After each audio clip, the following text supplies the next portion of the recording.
Local Girl Missing by Claire Douglas. Read by Hannah Murray and Amelia Fox. Thursday. Chapter 1. Frankie. February 2016. It's a dreary afternoon, just after lunch, when I finally find out that you're dead. My mobile vibrates with an unrecognized number, and I pick it up, distracted by the mountain of paperwork I'm immersed in. Is this Francesca Howe? A male voice burns a hole in my memory. His warm, country timbre doesn't belong in my office on the top floor of my parents' hotel with its minimalist furniture and views of the Gherkin. It belongs in the past, to our hometown in Somerset, where seagulls squawk at dawn, waves crash against the pier, and the smell of fish and chips permeates the air. Daniel? It comes out as a croak, and I grip the edge of the desk with my free hand, as if to anchor myself to this room, to the present, so that I don't go spinning head first into the past. There can only be one reason why he's calling me now, after all these years. It means there is news. About you. Long time, he says awkwardly. How did he get my number?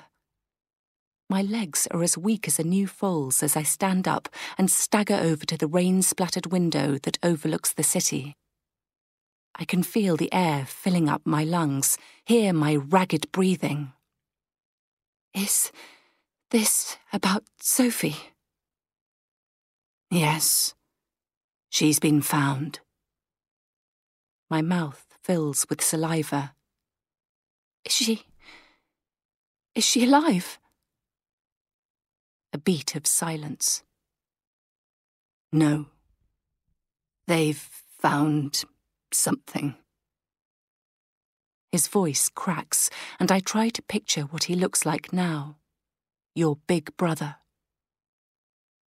Back then, he was tall and skinny, permanently dressed in black with matching hair and a long, pale face. Unhealthy looking, like a vampire in a teen film. I can tell he's struggling to retain his composure. I don't think I've ever seen him cry. Not when you first went missing.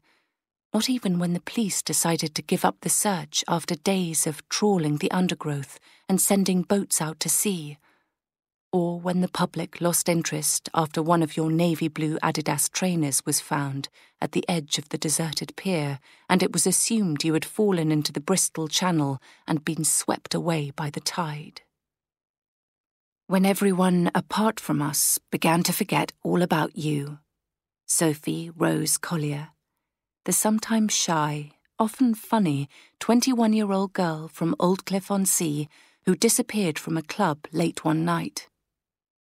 The girl who cried at the old BT adverts on the TV, who fancied Jarvis Cocker, who couldn't open a packet of biscuits without scoffing them all. Daniel clears his throat. Some remains have been found, washed up in Breen. Some of it... He pauses. Well, it fits.